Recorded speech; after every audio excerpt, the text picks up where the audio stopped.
to be here in this house of hope. Here, in the words of Henry David Thoreau, we reawaken to infinite expectations of the dawn, which does not forsaken us even in our deepest slumber. Here, we realize that in partnership with our neighbors, with conscious endeavors, we empower an unquestionable ability to elevate the quality of life. Welcome to our celebration of life. May the chalice we light and time we share today make space for greater expectation. May the truth we learned yesterday be changed by what we hear today. May the fear that seems so certain be loosened by a newfound trust. May our doubts and disappointments be replaced by an ever-unfolding faith in more beauty, more trust, more joy, more goodness, more life.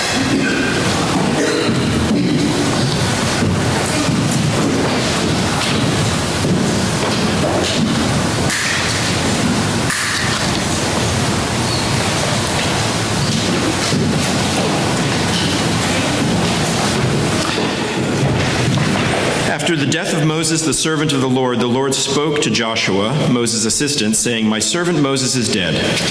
Now proceed to cross the Jordan, you and all these people, into the land that I am giving to them, to the Israelites. Every place that the sole of your foot will tread upon, I have given to you, as I promised to Moses. Only be strong and very courageous, being careful to act in accordance with the law that my servant Moses commanded you. Do not turn from it to the right hand or to the left, so that you may be successful wherever you go. For then shall you make your way prosperous, and then shall you be successful. I command you, be strong and courageous. Do not be frightened or dismayed, for the Lord your God is with you wherever you go." Then Joshua commanded the officers of the people, "Pass through the camp and command the people. Prepare your provisions, for in 3 days you are to cross over the Jordan, to take possession of the land that the Lord gives you to possess." Early in the morning Joshua rose and set out with all the Israelites, and they came to the Jordan. They camped there before crossing over. At the end of 3 days, the officers commanded the people, "When you see the Ark of the Covenant of the Lord being carried by the Levitical priests, then you shall set out from your place. Follow it, so you may know the way you should go, for you have not passed this way." Then Joshua said to the people, "Sanctify yourselves, for tomorrow the Lord will do wonders among you." To the priests Joshua said, "Take up the Ark of the Covenant and pass on in front of the people." So they took up the Ark of the Covenant and went in front of the people. When the people set out from their tents to cross over the Jordan, the priests bearing the Ark of the Covenant were in front of the people. Now the Jordan overflows all its banks during the time of the harvest. So when those who bore the ark had come to the Jordan, and the feet of the priests were dipped in the edge of the waters flowing from above stood still, rising into a single heap far off at Adam, while those flowing towards the sea, the Dead Sea, were wholly cut off. Then the people crossed over opposite Jericho. While all Israel were crossing over on dry ground, the priests stood on dry ground in the middle of the Jordan until the entire nation finished crossing over the Jordan.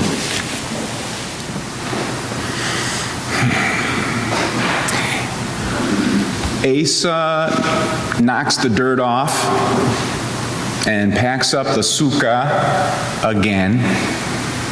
In tired voice, he asks his wife Leah, "How many times can I fold up this tent only for us to start walking again in the brutal heat?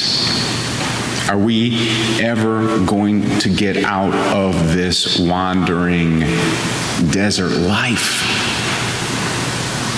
One of my first memories, he says, is of my father telling me that we will get out of the wilderness and arrive to the promised land.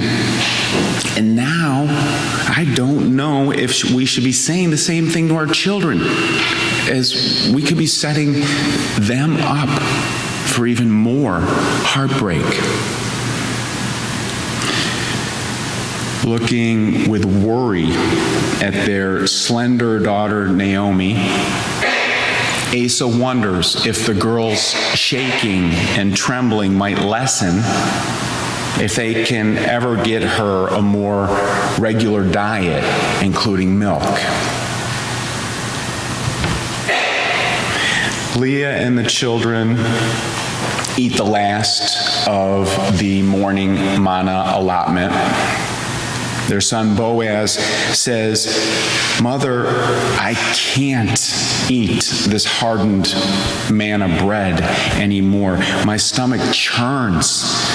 This is the only food we've eaten for months." Leah does the only thing she can think of. She simply holds her son's hand and consoles with a compassionate smile.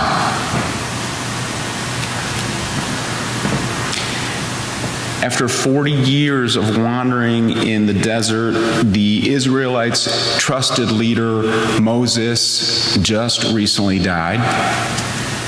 It feels like the giant shade tree has been torn from the center of the arbor of their community life.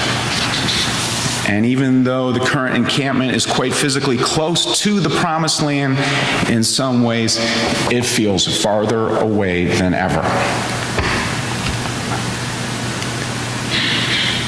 Then,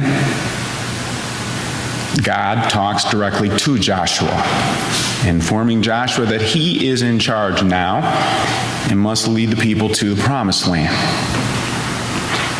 Joshua turns to the officers. "Go, pass through the camp now. Command the people to prepare their provisions, for in 3 days we will cross the Jordan River and go to take possession of the land the Lord our God gives us to possess."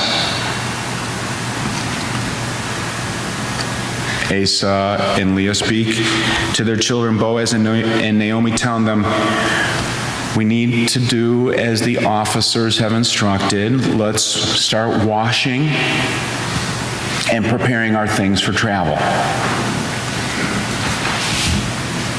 With great care, the Israelites follow God's instructions. They wash their bodies the best they can with the rationed water, and then put on the cleanest garments they can find. Leah decides that as long as they are consecrating themselves, she actually feels called to apologize. She approaches her husband Asa and says, "Asa, I'm sorry for any ways in which I have been short of temper with you." Asa hugs her and then takes one short step backwards, looks her in the face, and says, "Leah, it is I who am sorry for any of my shortcomings when I have not provided well enough for you and the children's needs."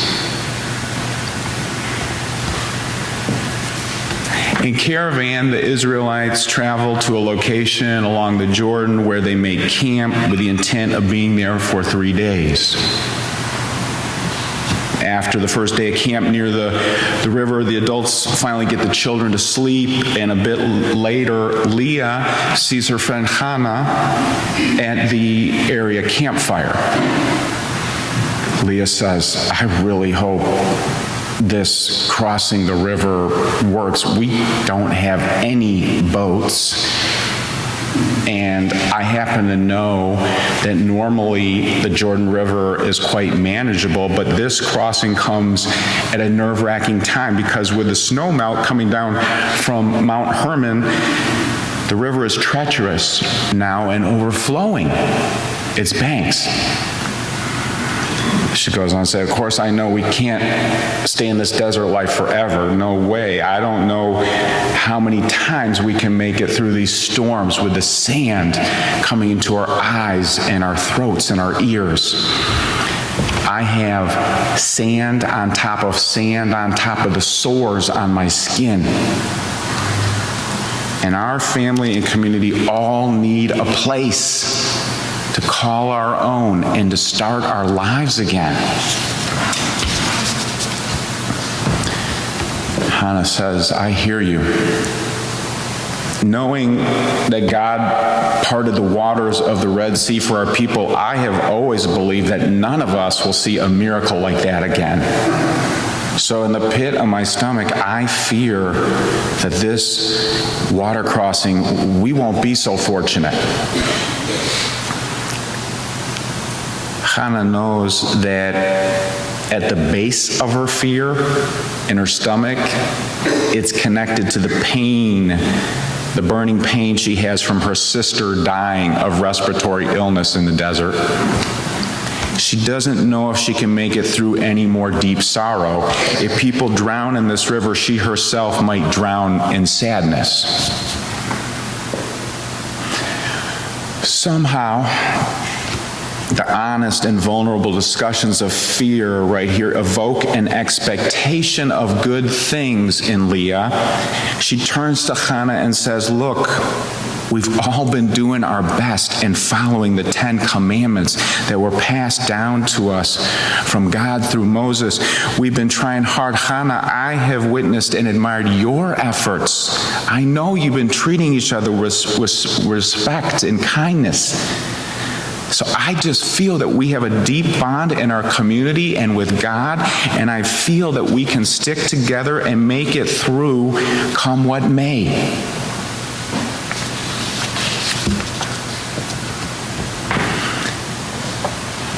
Two days later, Joshua tells the Levitical priests, it is time. Walk forward now into the rushing waters. Sheer weight of the golden box with the Ark of the Covenant pins deep pains into the priest's back and shoulders. They pray, placing their trust in God to lead them across. Carrying the Ark, as the priests step into the active river, you can hear people holding their breaths, waiting with fear and hope. Priests go forward one step after another into the rushing water. Then God stops the flow of the river. The riverbed dries.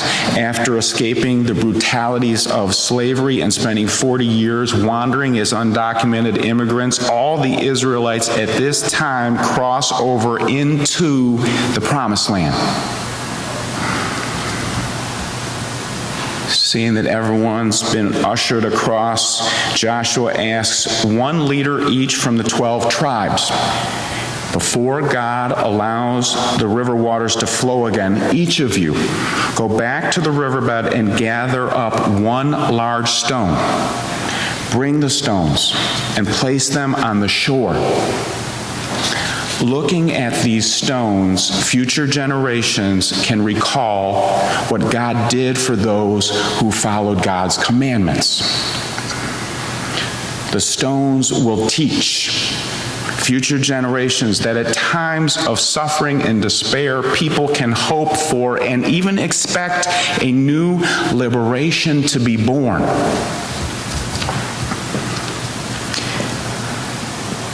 Asa, Leah, Naomi, and Boaz enjoy chewing soft, sticky prunes. They drink so much fresh goat milk, they laugh as the milk dribbles off their chins. Watching the leaders of the 12 tribes make a pile of large stones, the family wonders, how will we ever explain what happened here?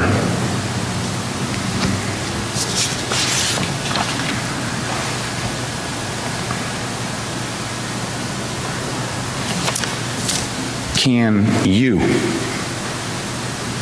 lay down stones as reminders of sacred new beginnings that have happened in your life?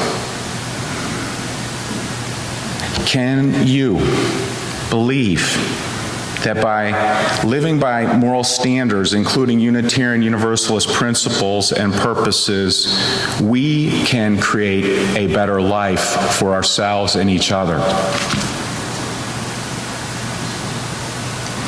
When life is really tough, can you rely on beloved community or something bigger than yourself to get you to a new day?